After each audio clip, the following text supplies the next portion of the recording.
경기농식품유통진흥원에서 하는 이렇게 귀농귀촌 그런 프로그램에 함께 돼서 너무 반갑고 기쁩니다. 제가 여기 이제 들어오면서 좀 느낀 것은 우리 진흥원이 기후위기의 가장 큰 피해자가 아닌가 이런 생각을 하고 있습니다. 왜냐하면 여기가 경기도의 친환경 학교급식을 공급하고 있기 때문에 실제로 이제 농민들에게 안정적인 가격과 계약재배를 통해서 농민들의 소득을 보장해 주는 곳인데 학교가 문을 열지 않으리라고는 거의 뭐 단군 이래 처음 있는 일이 아닐까. 옛날에도 무조건 어떤 일이 있어도 학교는 가야 됐었는데 지금 이제 코로나라는 것이 학교도 문을 닫게 만들었습니다. 그런 것이 이제 기후위기와 관련이 있습니다. 실제로 코로나는 환경과 관련된 감염병이라고 하거든요.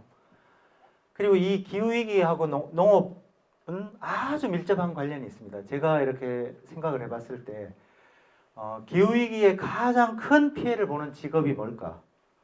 저는 농업이라고 생각합니다.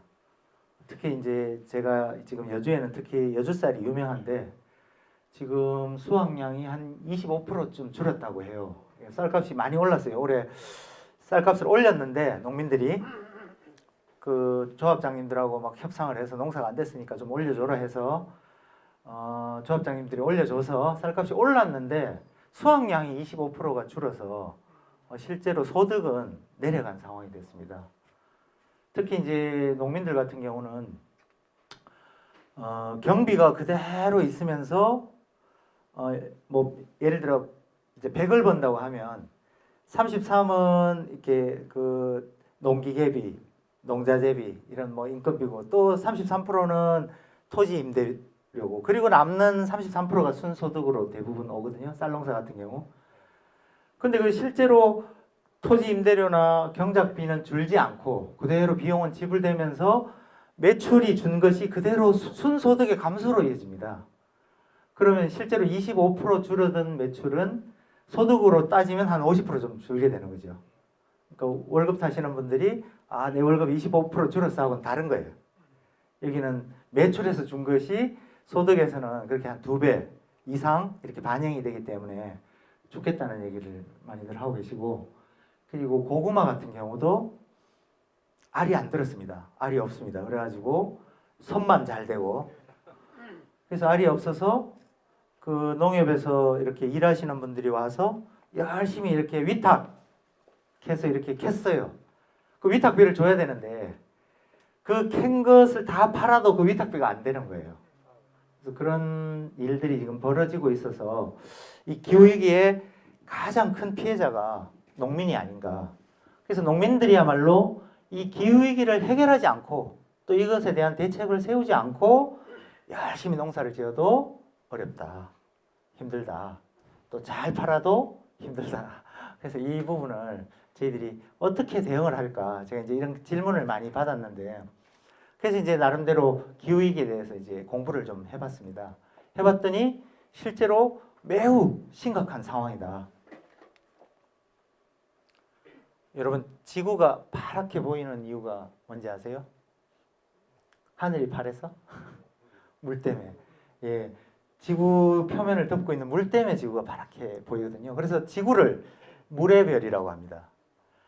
그래서 이 물이 데워졌기 때문에 지구 온도가 올라가는 것이 이 물의 온도가 올라갔기 때문에 올라간 것이고 그래서 심각한 문제가 되거든요. 지구 표면의 71%가 물인데 이 정도 된답니다. 지구 전체 크기에 비례했을 때. 그 중에 이제 다 바닷물이고 요게 담수. 이제 2.5%밖에 안 돼요. 담수는. 그 중에 우리가 쓰는 물은 안 보이죠. 여기 0.7%. 강과 호수. 그러니까 우리가 실제로 쓰는 물은 지구 전체 물의 아주 일부분이다. 근데 지구 온도가 1도 올라가면은 지구의 대기에 수분이 한 6% 정도 생겨난답니다. 그게 이제 온갖 기후 조화를 일으키는 거죠. 그래서 기후위기는 우연히 생긴 게 아니고 지구가 데워지면서 생긴 당연한 과학적인 결과다. 그런데 여러분 사람의 체온이 한 1도 정도 올라가면 어떤 일이 생길까요? 뭐 좀 시름시름 하겠죠. 좀 비실비실 하다가 한 2도 정도 올라가면 병원 가야 돼요. 3도 정도 올라가면은 실신할 수도 있어. 왜 그런가 하면은 사람의 몸이 70%가 물로 구성되어 있기 때문에. 야, 이게 난 지구가 70%가 물인 거하고 이 사람이 70%가 물인 거하고가 아주 관련이 있지 않을까. 이런 생각을 해봤어요. 그래서 지구 체온이, 지구 온도가 1도 올라가는 게 사람 체온이 1도 올라가는 것에 비례해 보면 지구가 얼마나 아픈 것인가 이렇게 쉽게 이해할 수 있다. 그것은 물로 구성되어 있기 때문에 당연한 일이다. 실제로 지금 뭐 호주의 산불이 6개월 이상 이제 났었고 캘리포니아도 뭐 한반도 이상 태우고 꺼진 줄 알았더니 또 최근에도 또 불났다고 하고 있고, 그리고 지금 우리나라도 역대 최장 장마 54일 수도권 그 기록을 돌파했고, 하여튼 그런 일들이 이제 엄청나게 일어나고 있는데, 기후위기를 간단하게 한마디로 설명하면은 물이 많은 곳은 물이 더 많아지고 물이 없는 곳은 물이 더 없어진대요. 간단해. 예를 들어 이 가뭄에 이렇게 나무가 타지 않습니까? 그러니까 원래 기후는 평형을 유지하기 위해서 노력한대요. 그러니까 온도, 바람이라는 것은 부는 게 아니고 온도 차를 조정하기 위해서 공기가 이동하는 거라는 거죠. 그래서 지구는 항상 항상성을 유지하기 위해서 하는 건데 이게 고장난 거예요. 그래서 너무 뜨거워졌으면 비가 와서 식혀주고, 너무 비가 많이 왔으면 해가 떠서 말라주고, 이렇게 해야 되는데 비가 오기 시작하더니 계속 비가 오고, 그 가물기 시작하더니 계속 가물고, 그래서 문제가 되는 거다. 그래서 이제 유엔의 학자들이 쭉 모여서 연구를 해보니까, 야, 큰일 났다. 지난 100년간 우리가 한 1도 정도 올라갔다.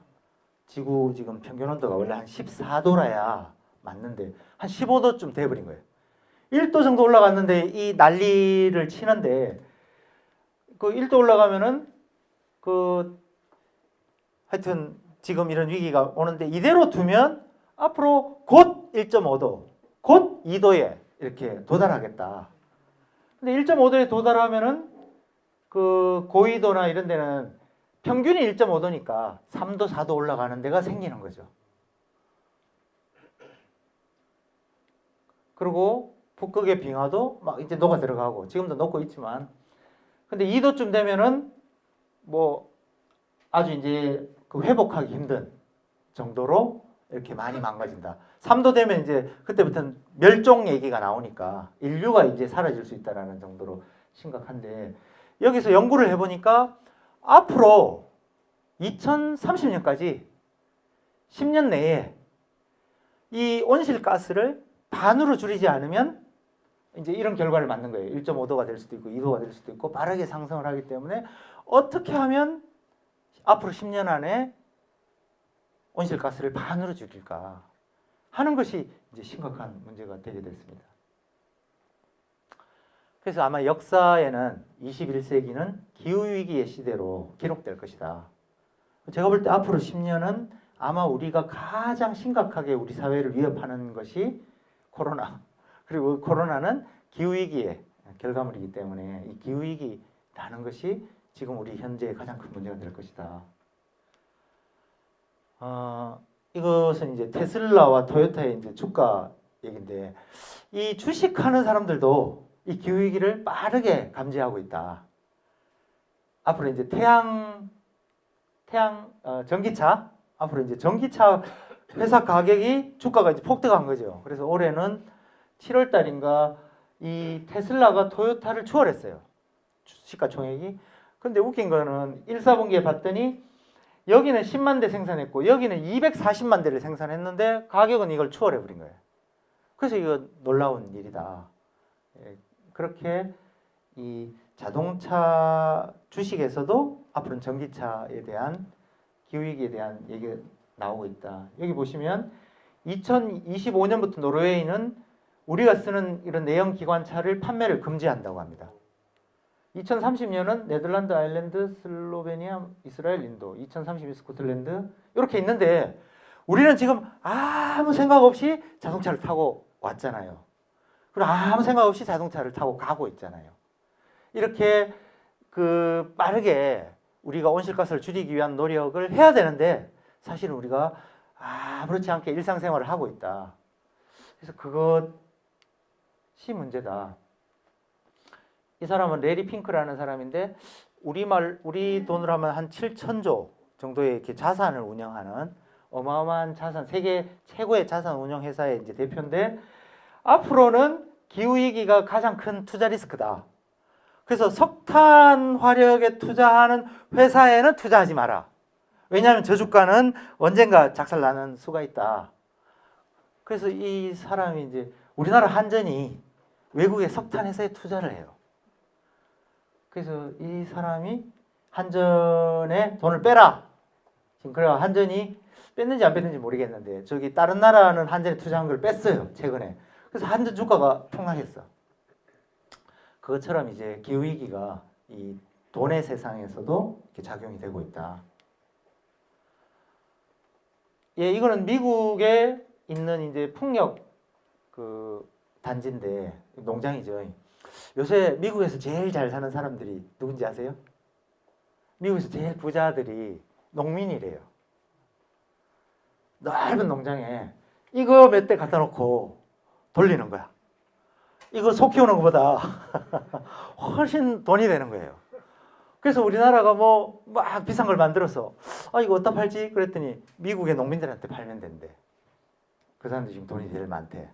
그래서 이게 거짓말이 아니고 이렇게 이제 되고 있는데 이 미국에 있는 이런 풍력단지하고 삼성이 최근에 계약을 했어요. 이 전기를 우리가 쓰겠다. 신재생 에너지를 우리에게 줘라. 그러니까 삼성이 왜 이 계약을 했냐면은 최근에 아리백이라는 운동이 벌어지고 있어요. 아리백. 리뉴어블 에너지. 재생에너지 100%. 그래서 그런 얘기 들어보셨습니까? 애플은 재생에너지 100%로 자기 핸드폰, 컴퓨터 만들겠다. 이렇게 선언을 했습니다. 그리고 애플에 납품하는 모든 부품 회사는 재생에너지 100%가 아니면 판매하지 못하도록 하고 있습니다. 근데 이거를 애플만 그러고 있는 게 아니라 구글, 페이스북, 벤처, 뭐 폭스바겐, 글로벌 기업 240개가 그러고 있어요. 제가 이름 대면 다 아는 기업들이고 이제 대세가 기울었어. 이제 뭐 조그만 회사들은 안 그러지만 이제는 이렇게 하지 않으면 소비자의 신뢰를 받지 못하는 거예요. 이게 이제 소비자들의 중요한 선택의 한 요소가 되는 거예요. 얘가 친환경을 하냐 안 하냐.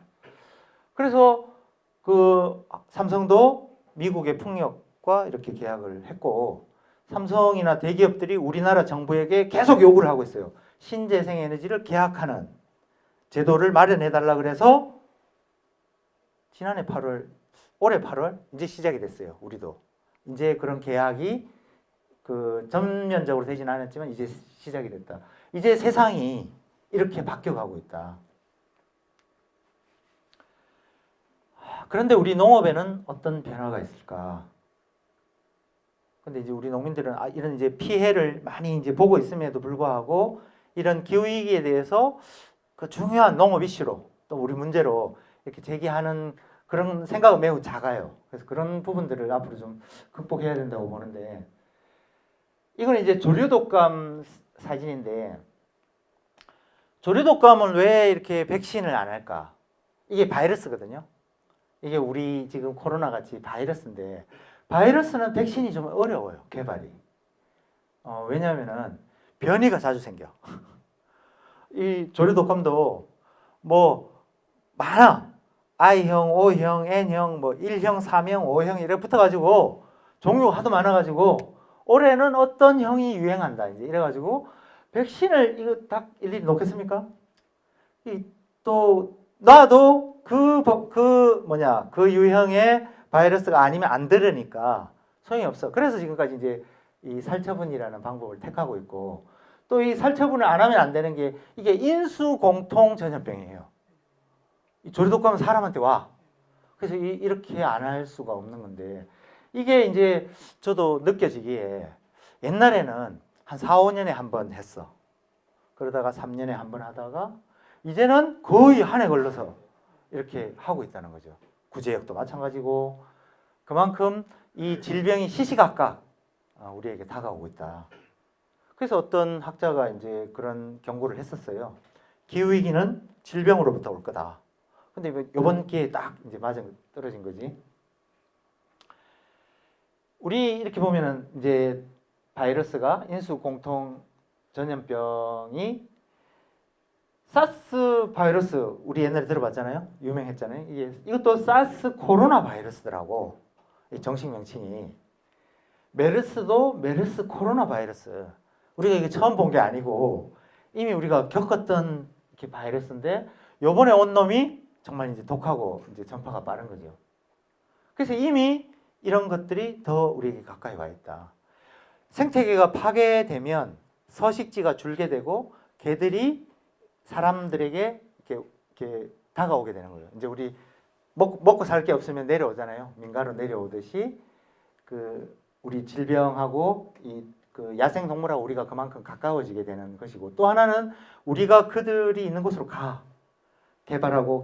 개발해서 그들이 있는 곳으로 거의 가까워져서 그동안 우리가 겪어보지 못했던 그런 것들을 겪게 되고 그리고 이제 그 온도가 올라가면서 여러 가지 생태계의 변화와 면역력의 변화로 인해서 이런 것들이 오는 것으로 그래서 이런 것들을 환경 감염병이라고 한다. 그래서 기후위기랑 이런 코로나가 직접적인 연관이 있다는 것을 분명히 말씀드리고 싶고 그럼 코로나를 극복하는 것이 우리가 뭐 마스크를 잘 쓰고 백신을 잘 만들면 해결되느냐 그게 아니고 근본적으로는 환경을 개선하고 기후위기에 적극 대응하는 것이 우리 인류가 코로나로부터 진정 자유로워지는 길이기 때문에 그런 면에서도 좀 생각을 해볼 필요가 있다. 코로나를 겪고 이번에 이제 식량 주권을 우리가 이제 수십 년 동안 얘기했는데 사람들이 이제 거의 뭐 농민들이 우리나라 식량 중요하다 이제 저 얘기를 하기 위한 구실, 명분 이런 걸로 이해를 했는데 이제 아니에요. 이제 밀이나 저거를 사기 위해서 다른 나라하고 계약을 하려는데 안 판다는 거야. 돈이 문제가 아니고 왜냐하면 자기들도 일단 먼저 자기들이 더 중요하기 때문에 그래서 지금 이제 앞으로는 그 식량 주권이나 식량 자급이라는 문제를 구호나 그냥 정치적 이슈가 아니라 구체적으로 뭐를 얼마나 생산하고 얼마나 가지고 있고 부족한 건 어떻게 구해오고 이런 대비를 이제 실제로 해야 될 때가 됐다. 그런 생각이 듭니다.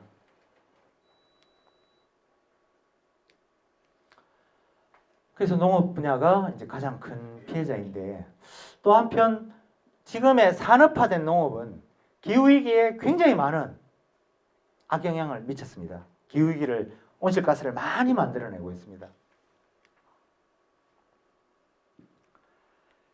예, 여기 보시면은 저는 앞으로 만약에 이 기후위기에 우리가 먹을 거를 확실하게 챙겨야 된다 하면 딱 5가지를 이제 챙겼으면 좋겠어요. 첫 번째가 쌀, 두 번째가 밀, 세 번째가 콩, 그 다음에 네 번째가 김치, 다섯 번째가 옥수수. 옥수수는 우리 동물들이 대부분 먹어. 사료로 대부분 먹기 때문에 옥수수 제일 많이 먹는데 이렇게 5가지는 우리가 어쩌든지 뭐 30%든 40%든 최소한의 것을 확보하는 것이 중요하다. 이제 그런 생각을 이제 해야 된다는 생각이 들고요. 여러분 이제 옥수수 자급률이 이게 2010년도 기준인데 1%, 2%가 안 돼요. 하여튼 어쨌든 2%가 안 돼. 밀도 뭐 거의 마찬가지고. 하여튼 이렇게 심각합니다. 여기 보시면은 이게 쌀이 한 연간 400만 톤 정도 되고 요게 이제 빨간 게 이제 수입하는 건데 한 연간 40만 톤씩 수입하거든요. 요 콩은 우리가 한 200만 톤 정도 먹어요. 우리나라가 아마 콩을 세계에서 그냥 거의 1등으로 먹지 않을까? 된장, 간장, 고추장, 콩의 원산지가 우리나라잖아요. 우리 옛날 뭐 요리가 다 콩 들어가. 그래서 콩이 200만 톤 정도 먹고 있고요. 밀이 400만 톤을 먹고 있어요. 쌀만큼 먹고 있어요. 아마 이거는 보통 분들은 모르셨을 텐데 반은 동물이 먹고 반은 사람이 먹습니다. 그래서 우리가 한 200만 톤 정도 먹어요. 밀을. 쌀의 반. 그리고 뭐 옥수수는 이렇게 1000만 톤이나 되는 거를 이제 수입해서 이렇게 먹고 있고요. 그래서 앞으로는 이런 식량을 실제로 한 5가지 정도는 준비하는 게 필요하다.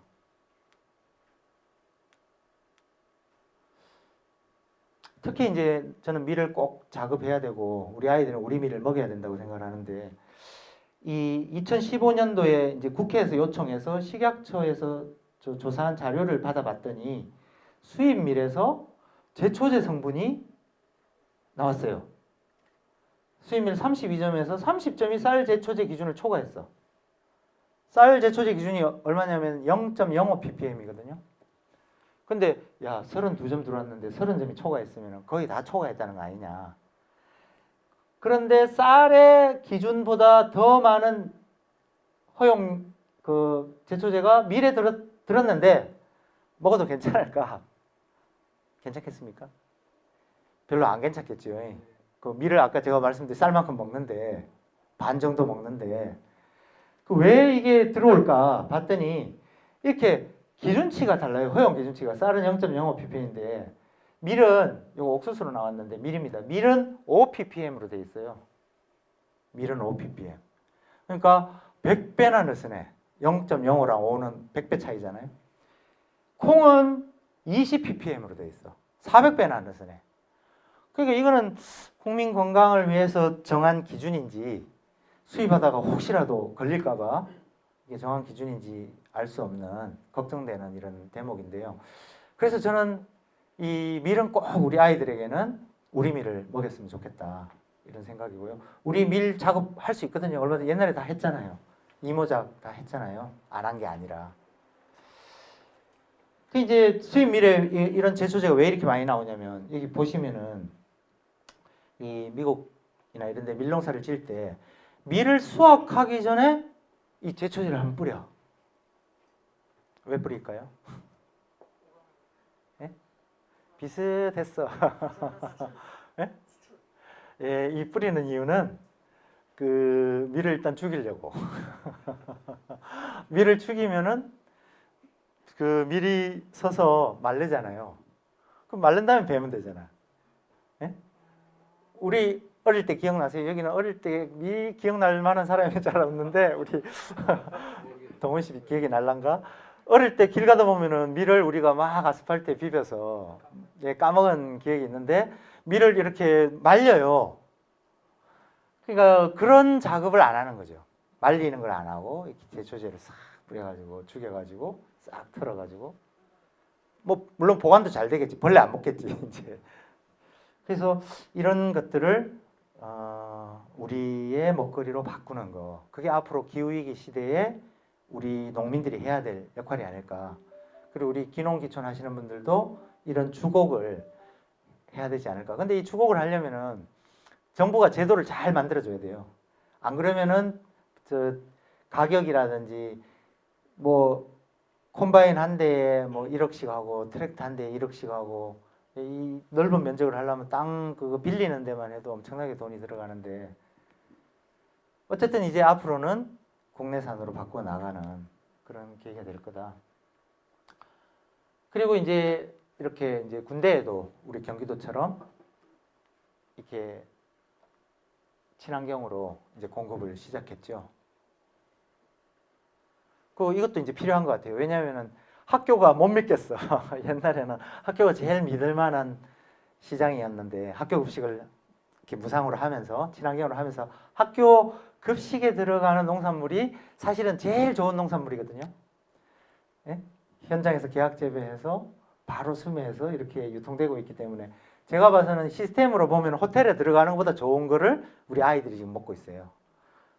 그런데 그 학교가 문을 안 연다는 거 이게 이제 깜짝 놀랄 일인데 그래서 앞으로는 문을 닫지 않는 곳 군대 그리고 또 제가 또 한참 생각해 본 게 식당 식당을 좀 뚫자 그 최근에 올해 5월 달에 외식산업법이 개정이 됐어요. 그래서 옛날에는 공공급식 그래서 공공기관에만 지역농산물이나 친환경 농산물 들어가면은 정부 보조가 있었는데 법이 바뀌고 나서 일반 식당에 들어가도 지방정부나 중앙정부가 지원할 수 있도록 법이 개정이 됐어요. 제가 이거 여주에서 이렇게 써먹으려고 이렇게 공개를 안 했는데 여주에 우리 농민들이 바빠 안 되겠더라고. 그래서 요새 공개를 하고 있는데 이걸 이용해서 조례를 만들어서 지자체에서 예산을 조금 세운 다음에 지역 농산물을 지역 식당에 공급하고 차액을 지원해주면 그러면 식당들하고 이제 시스템을 구축할 수 있잖아요. 그리고 또 한 가지 아이디어를 이제 제가 이제 생각해 본 건데 여기 오늘 잘 됐네. 진흥원에서 한번 개발해 보시면 좋을 것 같은데 어플을 딱 개발해서 그 주문을 해. 지역 농산물을 딱 주문을 하면은 퇴근하기 전에 진흥원 앞에 가서 찾아가라든지 도청 앞에서 찾아가라든지 농협 앞에서 찾아가라든지 몇 군데 거점을 정해가지고 한 살림은 집집마다 배달하잖아요.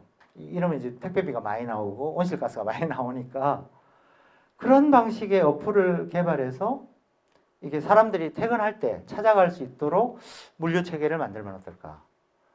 이 택배 시대하고 잘 맞을 수 있겠다. 예, 이것도 제가 무상으로 제공합니다. 예, 저작권 없이. 그래서 그렇게 좀 새로운 시도들을 했으면 좋겠고요. 그렇게 하면은 지역 식당에서 먹는 분들도 더 건강한 농산물을 이렇게 먹으면서 지역 농민을 또 그만큼 도와줄 수 있고, 그리고 로컬 푸드를 하는 게 또 기후 위기에 대응하는 거잖아요. 멀리서 배 타고 수입산 들어오면은 기름 떼고 그 환경 오염 시키고 그 많이 이제 비용이 사실은 들어가죠. 그 가까운 지역에서 그리고 가격이 조금 비싸다 하더라도 그건 농민들의 소득으로 가기 때문에 지역 경제 활성화로 가기 때문에 좋은 일이다. 네, 아주 대단한 영상인 것 같습니다. 아주 짧은 시간에 탄소 자체가 문제가 아니고 이것이 이제 순환하는 것이 되어야 되는데 지하 깊숙이 수백만 년 잠들어 있던 탄소를 대기 중에 그냥 많이 꺼내버리는 바람에 지금 같은 이제 문제가 생기고 있어서 이것 꺼내는 것을 중단하는 것이 하나고, 또 하나는 대기 중에 많이 나와 있는 것을 어떻게 다시 땅속으로 보낼 거냐. 다시 땅속으로 보내는 일을 하는 게 농업이라는 거예요. 대기 중에 탄소를 땅으로 보내는 거를 할 수 있는 다른 게 없어요. 그냥 바다에 녹는 거, 그 다음에 그 땅에 이제 들어가는데, 그래서 우리가 숲을 가꾸라고 하는 게 나뭇잎, 풀잎들이 하는 광합성이라는 이 생물 작용이 CO2하고 물을 그리고 빛을 결합시켜서 아까 설탕을 만드는 탄수화물을 만드는 생명체를 만드는 자기의 몸체를 만드는 그 일을 통해서 탄소를 고정하는 거죠.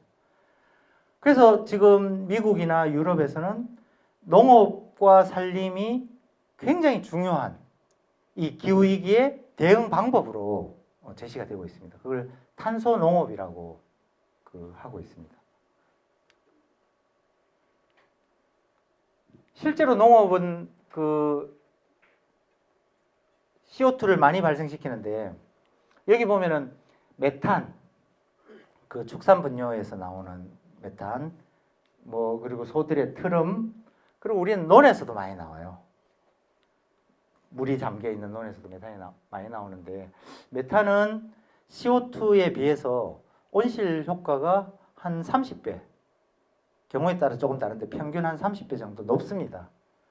그래서 메탄은 양은 적지만 요건 CO2로 바꿨을 때 요 정도 된다 이렇게 표시해 놓은 거예요. CO2로 환산해서. 그러니까 메탄이 별거 아닌 것 같지만 이렇게 중요하게 많이 차지하고 있다.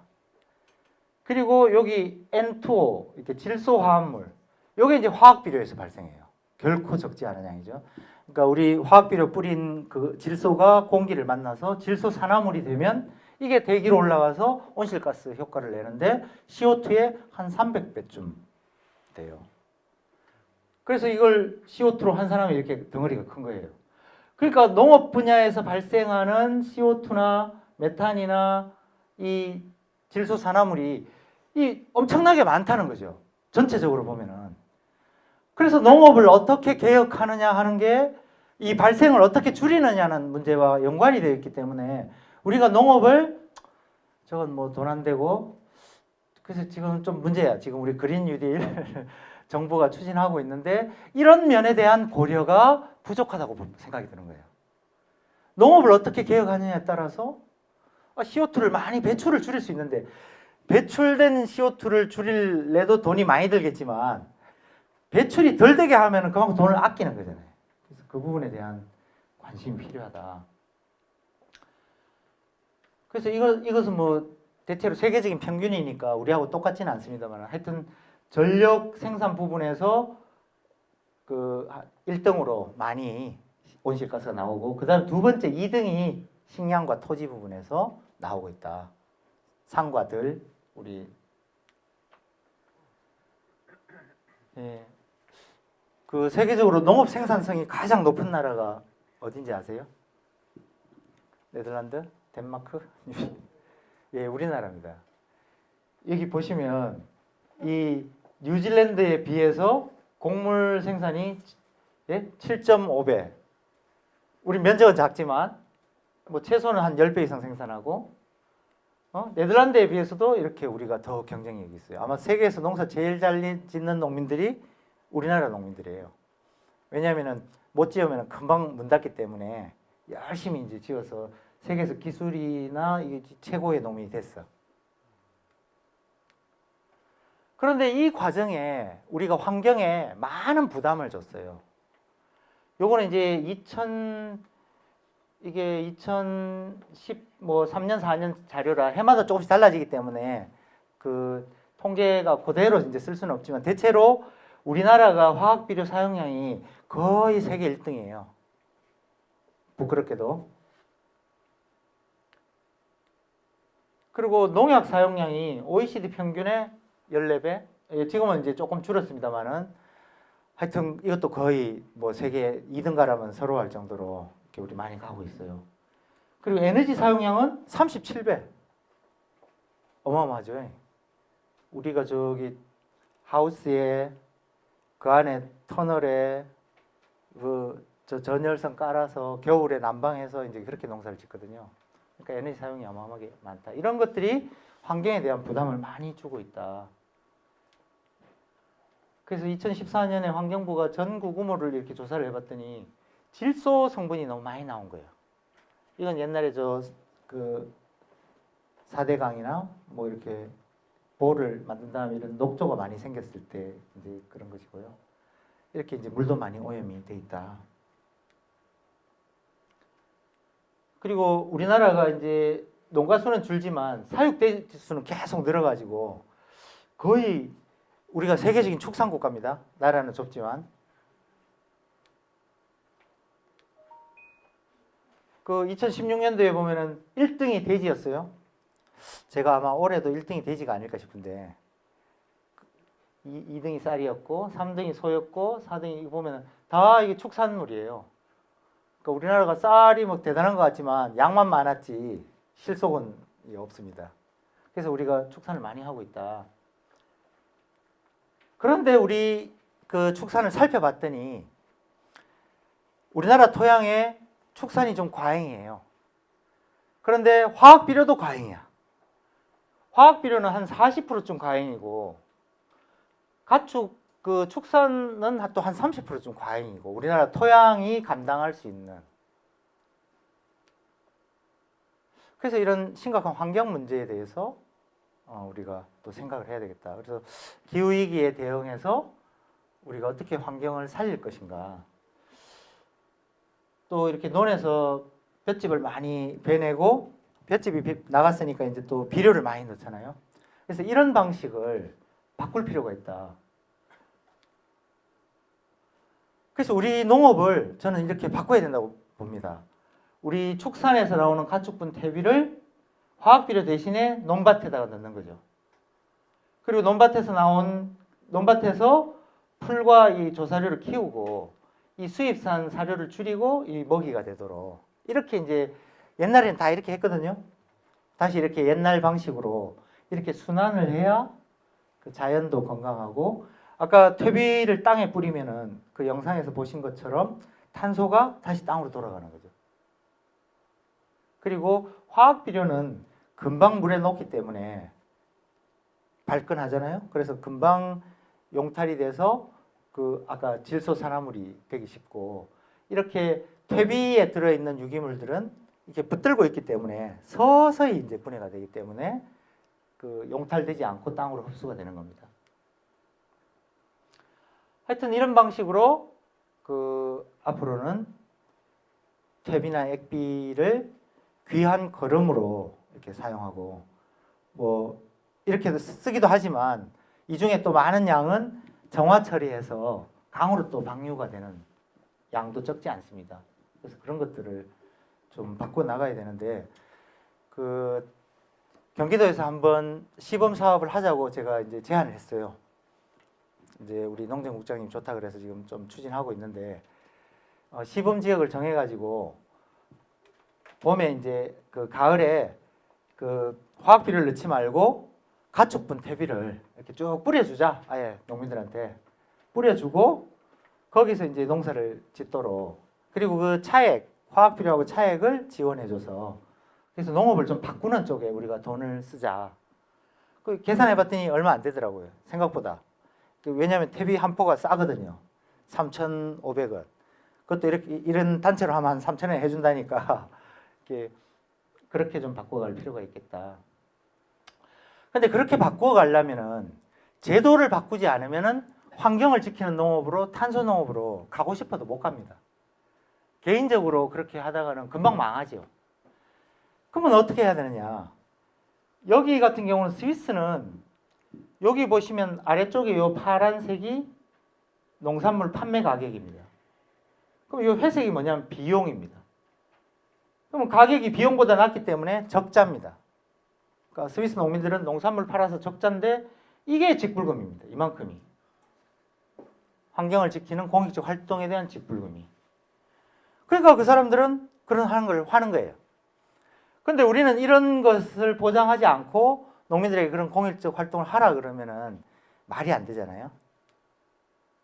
그래서 스위스는 아예 헌법에 이렇게 그 농업의 기능을 국민의 식량을 공급하고 비옥한 토양과 깨끗한 물을 보장하는 생산 방법으로 하고 국민의 삶의 질을 높이고 경관을 보존하고 농촌 지역을 유지하는 이런 기능에 대해서 정부가 헌법에 담아서 이렇게 보장하는 식으로 하고 있습니다. 그래서 이게 제가 2011년경에 이제 자료를 그 당시 유로화를 우리 돈으로 계산해서 이제 바꾼 거니까 조금씩 이제 틀릴 수는 있는데 그 당시 자료인데 이렇게 헥타당 135만 원을 줘요. 면적 직불금. 방목 직불금은 소 한 마리를 방목하면 90만 원을 줘요. 그리고 구릉 지역에서 한 마리를 키우면 39만 원을 주고 저기 산 높은 데 올라가서 키우면 160만 원을 줘요. 그러니까 우리가 스위스 경치 보면은 야 풍경이 너무 좋다 이렇게 전원이 쫙 펼쳐져 있잖아요. 왜냐? 높이 올라가면은 많이 받을 수 있으니까 위에 올라가서 키우는 거죠. 그리고 경사도가 심한 데서 하면은 또 주고 이렇게 보시면은 뭐 계단식 포도밭은 헥타당 650만 원죠. 막 계단식을 다 만들겠다. 우리나라 같이 이렇게 산이 많아가지고 이런 산골에 먹을 것도 없는데 아마 스위스 같은 이런 제도를 도입한다 그러면은 막 산으로 가지 않을까 사람들이. 그리고 생태 보상 직불금 있고 또 정부가 추천한 곡물을 심으면 직불금 있고 유기농으로 하면 직불금 있고 환경 규정을 이행하면 직불금 있고 또 동물복지 직불금 그래서 일정한 면적에 정해진 마리수 이하로 키우면 직불금을 주고 이상으로 키우면 안 줘요. 그러니까 사람들이 적당하게 키우는 거죠. 난 직불금을 받는 게 좋다. 이런 게 없다면 사람들은 뭐 최대한 많이 키우려고 그러지. 좁은 닭장에 그냥. 그러니까 결국은 한국의 농민들의 문제라기보다는 제도의 문제가 아니냐. 그 스위스 농민들이 물론 의식을 제가 대화를 안 해봐서 모르겠지만은 어쨌든 중요한 건 제도라는 생각이 듭니다. 그래서 우리가 이런 제도로 바꾸어가는 거. 그리고 이 스위스 같은 경우는 이런 다양한 것들이 중복으로 받는다고 합니다. 왜냐하면 이게 가격 보장이나 소득 보장이 아니고 활동에 대한 보상비이기 때문에 내가 공익적 활동을 한 것에 대한 보상비로. 그래서 우리도 이런 방식으로 바꾸어서 농업을 전면 개혁해야 기후위기에 대응할 수 있다. 환경을 개선하는 농업으로 바뀔 수 있다. 그래서 우리나라 농업 예산도 이렇게 한 50%쯤 직접 나눠주는 방식으로 하면은 이렇게 1인당 300만 원씩은 나눠줄 수 있겠구나. 네, 그래서 그동안은 그 버려지는 자원이 이제는 새로운 에너지 전환에 이제 석탄 화력이 앞으로 이제 그 못 쓰게 되잖아요. 지하에서 계속 석탄을 빼내거나 석유를 빼내는 게 문제가 되기 때문에 이제 연차적으로 없애가는데 그것을 대체할 수 있는 게 앞으로는 이 똥에서 나오는 또는 거름에서 나오는 이 메탄을 전기로 만드는 이런 시설로 바꿔 나간다. 그래서 그동안은 버려지던 음식물 쓰레기도 마찬가지입니다. 이렇게 이제 시설을 잘 하면은 에너지로 바꿀 수 있다. 그래서 대부분 사람들이 이제 그 이런 걸 보고 혐오 시설이라고 좀 생각을 해요. 이렇게 냄새 나지 않느냐 하는데 이 그 바이오 가스 플랜트의 핵심이 뭐냐면 혐기성 발효. 공기를 만나면 안 돼.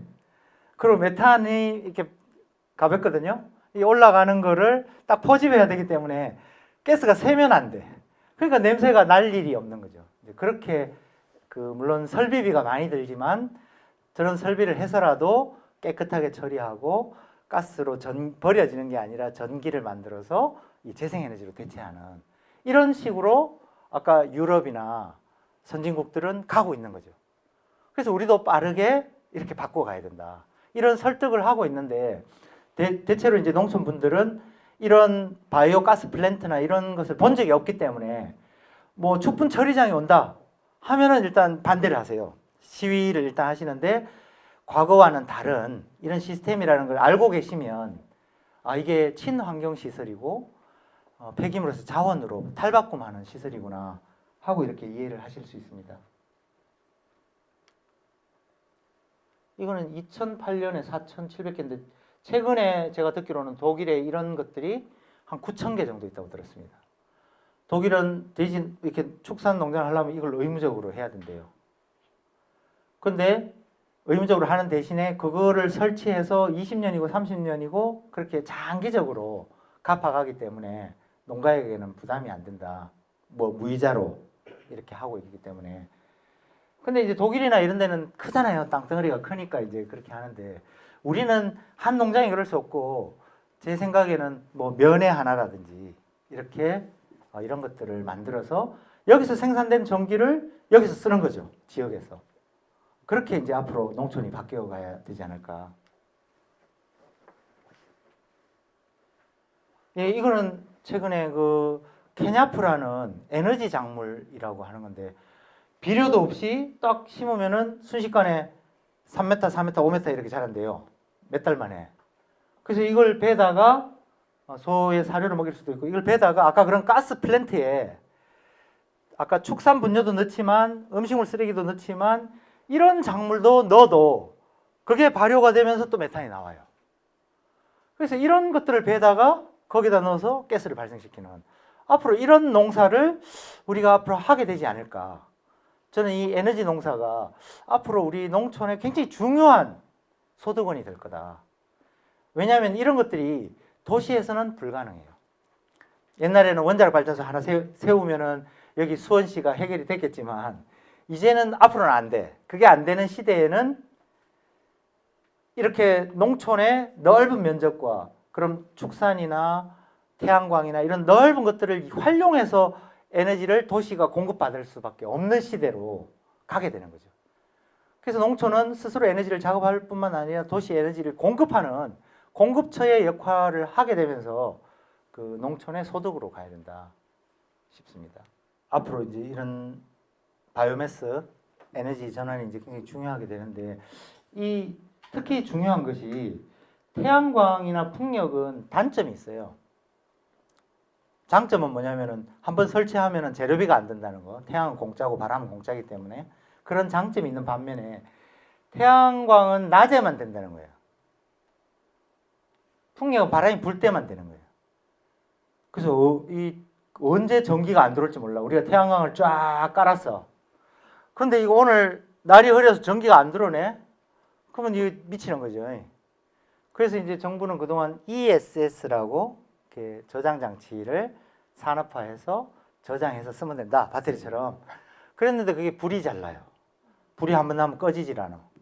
그래갖고 그거를 지원하다가 정부가 요즘은 지원을 이제 줄여가고 있어. 그리고 내년쯤 되면 지원을 안 한다고 지금 발표가 났는데, 하여튼 이런 부분들을 보완하는 게 이런 목재를 이용한 전기 생산, 아까 축산 분열을 이용한 전기 생산은 원하는 시간에 할 수 있어요. 재료를 넣어서 스위치 올리면 그때 전기가 돌아가니까, 발전기가. 그래서 이런 부분들이 이런 태양광과 풍력이 가진 가능성과 변동성을 보완하는 역할을 하는 거예요. 그래서 에너지 믹서라 그래요. 이 에너지를 잘 조합해야 이 전기는 보관이 안 되잖아요. 남으면 버리잖아. 그래서 이렇게 그 유럽의 많은 선진국들이 에너지를 정책을 펴고 있는 거예요. 그러려면은 우리 농업 농촌이 뭐 태양광도 도시에도 있겠지만 태양광도 대부분 이제 농촌에서 할 수밖에 없죠. 면적이 필요하기 때문에. 그런데다가 이 목재 바이오매스나 죽은 바이오매스 이런 전기, 저장이 가능한 전기는 농촌밖에 안 되는 거예요.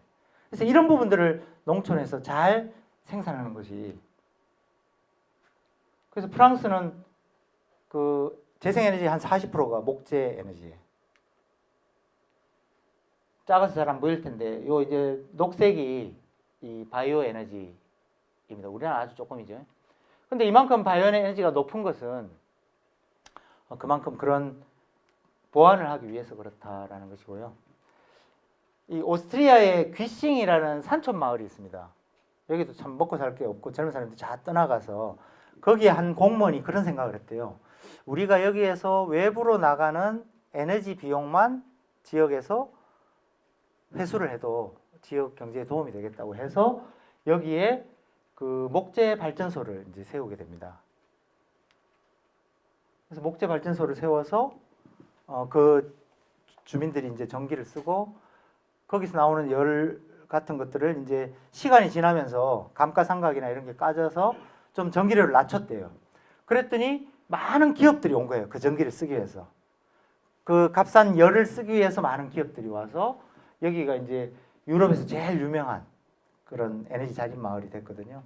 관광객만 해도 거의 뭐 한 100만 명 온다고 들었는데 그것처럼 이런 에너지를 새롭게 잘 바꾼 모형을 갖는다는 것은 또 새로운 콘텐츠가 되는 거죠. 새로운 시대의 트렌드가 되는 거고.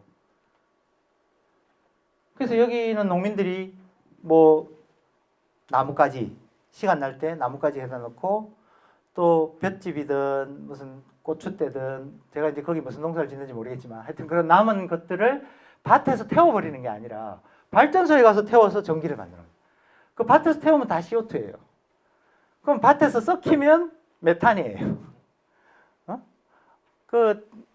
그렇기 때문에 그걸 잘 걷어다가 발전소에 넣어서 전기를 이제 생산하는 것이 바람직하다. 그리고 이 마을의 소득이 되는 거죠. 그래서 독일은 이런 산림을 이용해서 자동차 일자리가 80만 개인데 산림 일자리가 110만 개예요. 독일은. 근데 독일의 산림이 남북한 합치면 우리나라랑 똑같아요. 크기가. 1500 뭐 이렇게 똑같아.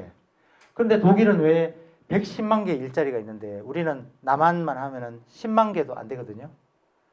왜 같은 산인데 독일은 저렇게 일자리가 많냐. 이제 이런 얘기를 했더니 사람들이 독일은 평평해서 그렇다. 평지니까 이게 작업하기가 좋고 우리는 가파른데 그게 되느냐.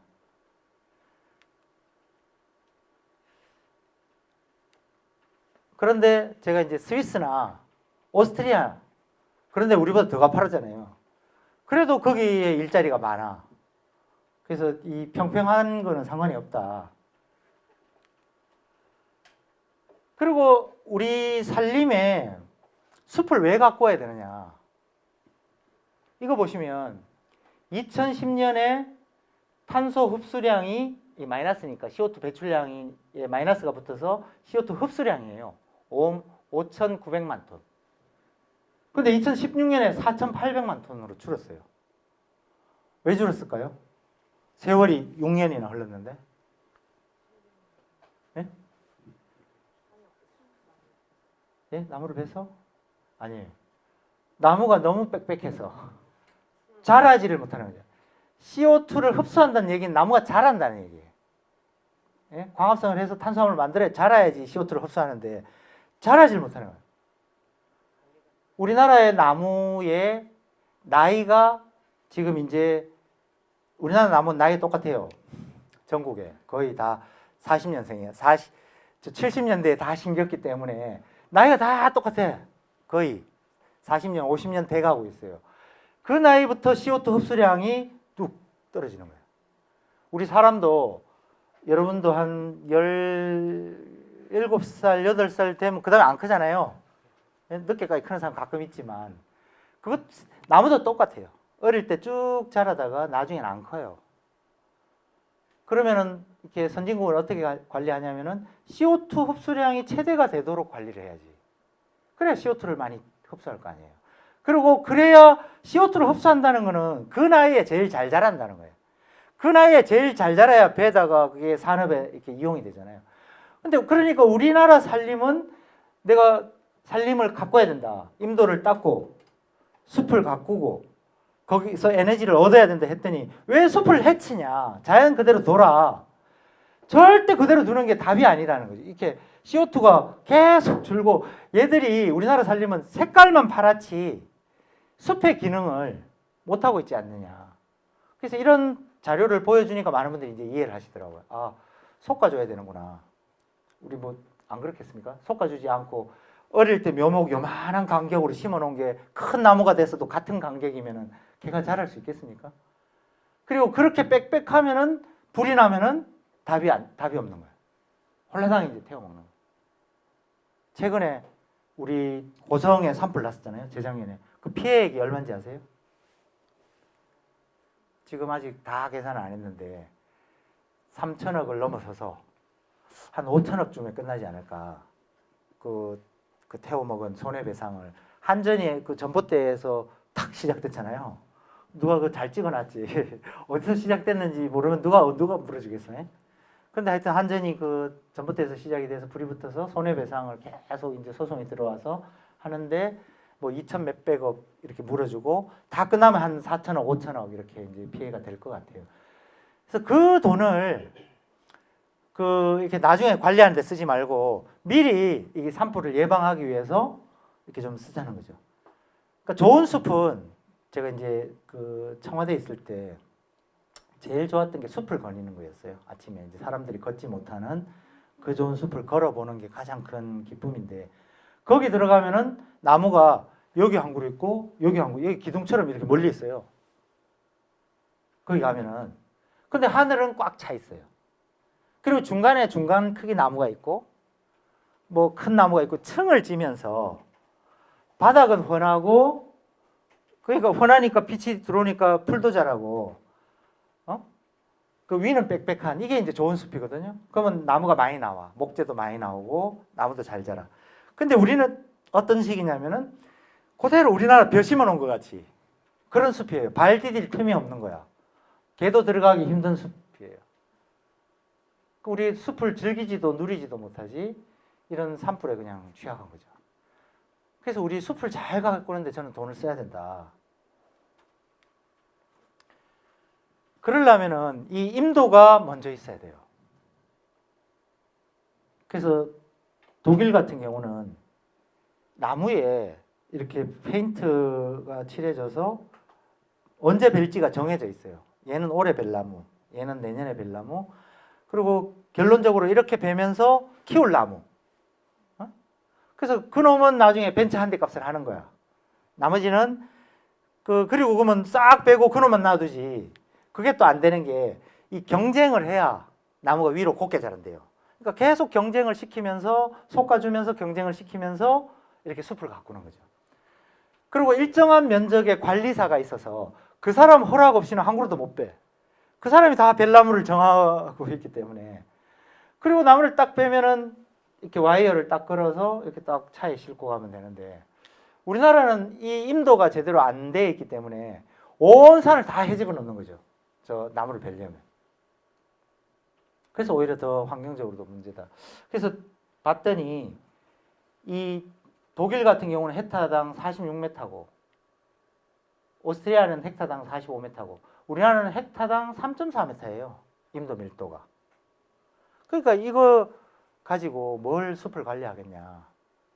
그래서 친구 한 명이 이제 벌목공이 있어. 내 나무 베는 이제 쑥가꾸기 하는 친구가 있는데, 우리나라는 이제 엔진톱 들고 작업장에 도착하면 지친대요.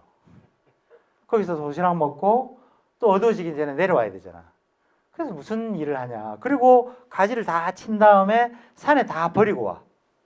길 가다가 줄 세우는 거지. 독일에는 가지 친 거를 산에다 놓고 오면은 형사처벌을 받는데. 그게 산불의 원인이 되니까. 그러니까 그런 걸 가져다가 내려와서 에너지로 쓰는 거죠. 산에서 썩으면 메탄과 CO2가 발생하니까. 그래서 계산해 봤더니 우리가 오스트리아만큼 임도를 닦으려면 21만 킬로미터를 닦아야 되더라고. 그래서 뉴딜에 이거 좀 인프라 좀 해줘라 했더니 돈이 너무 크다. 예? 근데 하여튼 엄청난, 그러니까 이런 식으로 저 산에 이렇게 태양광을 처음에 이제 무분별하게 했었잖아요. 그래서 지금 이제 정부가 못하게 해서 이제 이렇게 망치고 있는데, 이런 것들을 원하는 것이 아니라, 여기는 독일의 사례입니다. 독일의 태양광 발전 마을의 모습입니다. 지붕마다 이렇게 태양광을 딱 올렸어요. 이 마을 분들은 연간 750만 원씩 배당을 받는데요. 이 전기 그거 팔아가지고. 그래서 이렇게 하면은 우리도 살만하지 않을까? 우리도 저 태양광을 올려가지고.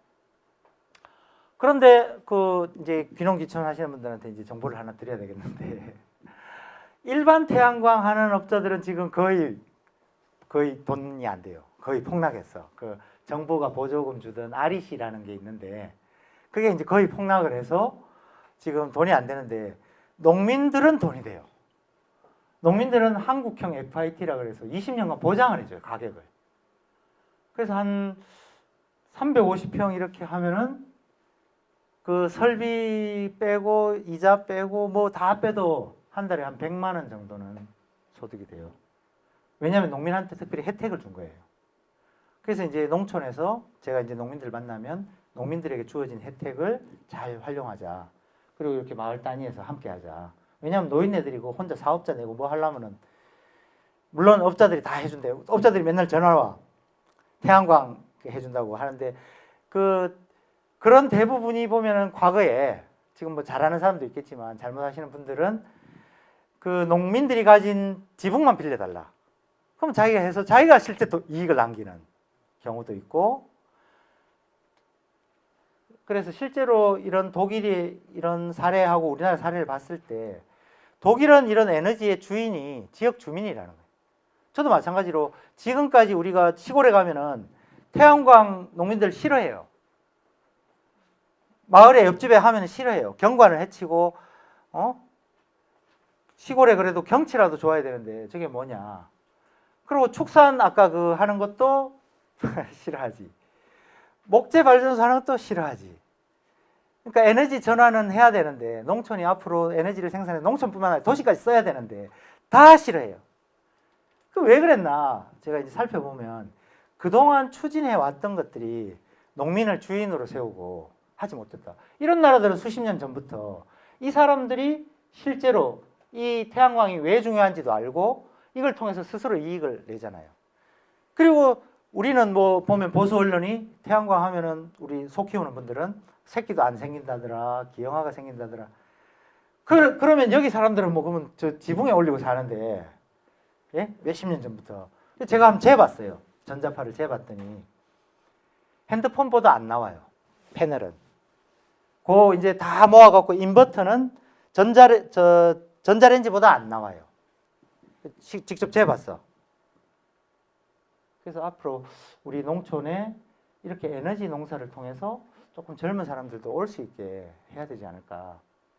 이건 독일의 프라이부르크라는 도시인데 이건 도서관이에요. 도서관을 이렇게 지었어.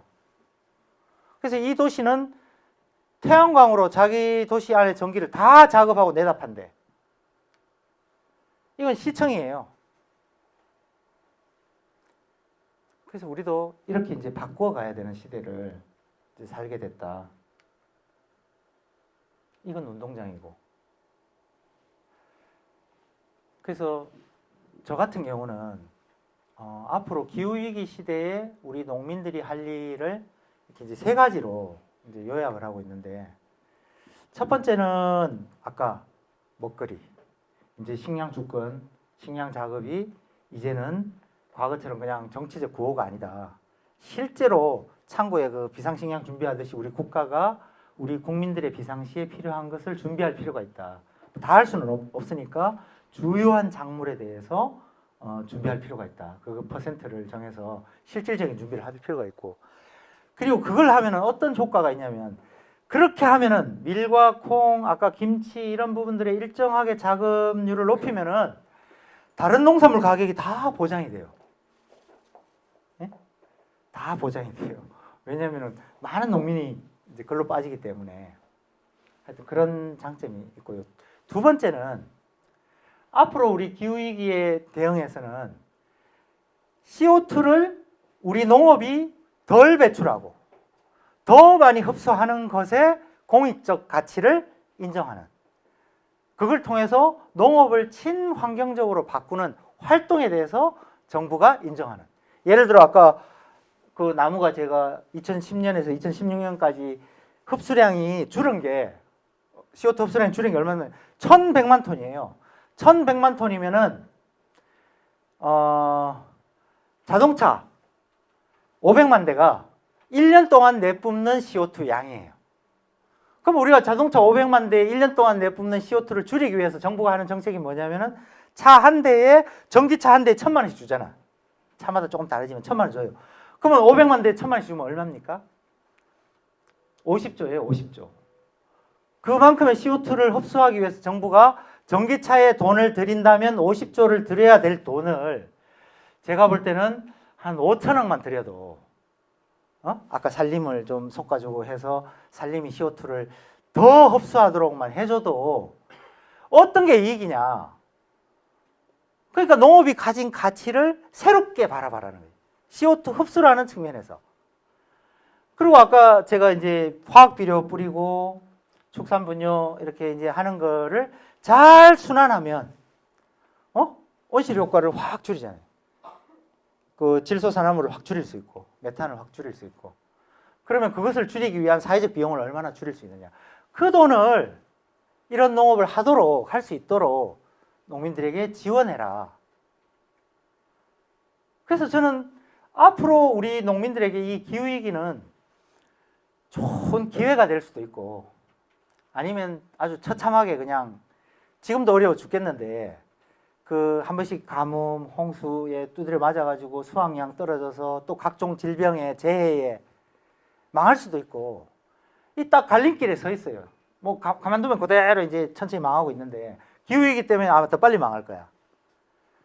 그 대신에 이 농업이 새롭게 기후위기를 대응하는 그런 사회적 가치, CO2를 흡수하는 능력, CO2를 그동안 많이 배출했는데 덜 배출하는 노력, 이것에 대한 공익적 가치를 인정해서 직불금으로 만들면 돈을 많이 아낄 수 있다. 정부 예산을. 이렇게 이제 권해드리고 싶고요. 그리고 세 번째로는 앞으로는 농촌이, 농민들이 뭐 좀 기분이 나쁘고 농촌 주민들이 기분이 나쁠지 몰라도 농촌에서 에너지를 생산해서 도시 사람들을 줄 수밖에 없어요. 기분 나빠도. 왜냐하면 아까는 보령시에 저게 많거든요. 충남 보령시에 가면 화력발전소가 많거든요. 보령시만 희생하면 됐어. 수도권 사람들, 충청도 사람들이 전기 쓰는데 보령시만 좀 괴로우면 됐는데 지금은 아니다. 이제는 그런 것들을 앞으로 멈추고 태양광, 풍력, 뭐 목재 바이오매스, 축분 바이오매스, 가스 플랜트 이런 것들을 통해서 신재생 에너지로 하기 위해서는 일단 많은 땅이 필요해요. 넓은 땅이 필요하고 많은 사람이 참여해야 돼요. 그래서 농촌에서 할 수밖에 없어요. 에너지 종류가 달라졌기 때문에. 그리고 이게 또 한 곳에 모아서 할 수도 없어요.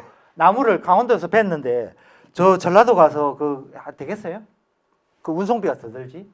그래서 분산형으로 지역이 자립하는 방식으로. 이제 독일에는 그렇게 안 돼요. 마을 저 바깥에 좀 떨어진 데는 바이오 가스 플랜트를 해서 축분 가서 처리해서 전기를 땡겨오고, 마을 바로 옆에는 목재 발전소를 해서 열병합으로 해서 그 열을 이용해서 난방을 하고, 그리고 지붕마다 태양광을 올리고, 이런 에너지 믹스를 통해서 지역에서 마이크로 그리드, 우리 지역에서 자기 에너지 먼저 쓰고 남는 거를 파는 거야. 모자란 걸 사고. 그리고 그 전기를 쓰기 위해서 또 기업들이 오고.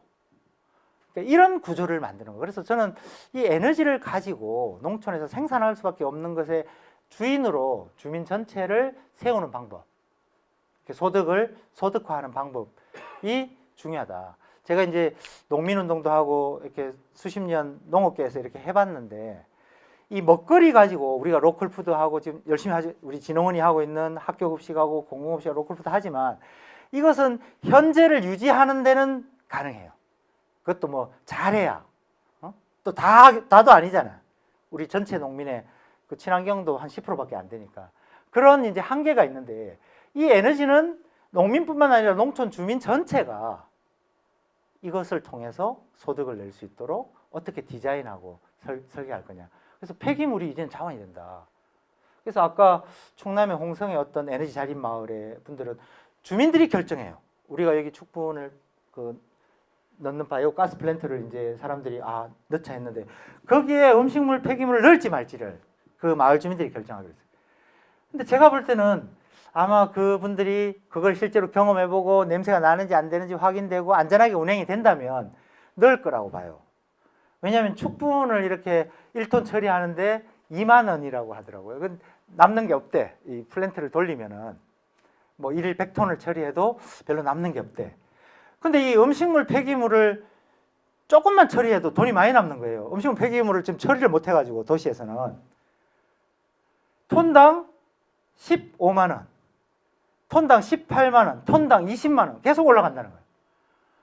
그러면 우리 마을에서 도시의 음식물 쓰레기도 처리를 좀 해주는 거죠. 그런 혐오시설을 들어오지. 지금 막 저 보면서 욕할지도 몰라. 저 자식 미쳤나 할지도 모르겠는데, 아까 이제 설명을 들으신 분들은 이게 혐기성 발효조고 밀폐형이기 때문에 이렇게 냄새가 나지 않는 그런 새로운, 물론 시설비는 많이 들지만 그런 방식으로 유럽의 많은 국가들이 바뀌어 나가고 있습니다. 우리 농촌도 이제는 에너지의 주인으로 설 수밖에 없지만, 이걸 뭐 억지로 끌려가는 게 아니라 우리가 주인이 돼서 설 수 있도록 제도와 장치를 마련하는 게 필요하다. 그래서 저는 먹거리를 정확하게 전략 작물을 작업함으로써 우리 농민이 살 기회가 한 번 있고, CO2 탄소 농사를 잘 지어서 그것의 사회적 가치를 직불금과 연결해서 살 기회가 있고, 그리고 에너지 농사를 농민이 주인 돼서 지음으로써 살 기회가 있어요. 기회는 3번 있어. 3번 있는데 이 기회를 살릴 우리 역량이 되느냐가 이제 제일 걱정인 거죠. 그래서 빨리 우리 농민들이 이런 부분들에, 또 주민들이 좀 많이 자극을 받고 우리 계획을 적극적으로 낼 필요가 있다. 그래서 지금 이렇게 정부에서도 적극적으로 지원하고 있습니다. 돈이 없는 건 아닙니다. 다만 농민들이 지금 이것을 받아들일 준비가 되어 있지 않은 게 문제입니다. 그 준비를 빨리 해서 농민들의 실제 이익과 농민들의 주인다운 결정으로 이어질 수 있도록 한다면, 저는 농촌에 새로운 젊은 사람들이 들어와서 살 수 있는 일자리와 기회가 주어질 수 있다고 생각을 합니다. 그래서 그런 기회의 땅이 될 수 있지 않을까 하는 희망을 가지고 이제 열심히 얘기를 하고 있습니다. 최근에 이제 신안에서는 그 신재생 에너지 주민 이익 공유제 그래가지고 조례를 만들었어요. 30%는 지역 주민이 한다 했는데 감사원에서 딱 브레이크가 걸렸어요. 이게 저 기업의 자유를 너무 침해한다. 그래서 제가 이거 보고 법을 바꿔야 되겠구나. 조례 갖고는 안 되겠구나. 법을 바꿔가지고 앞으로 지역 주민들에게 이익이 가도록.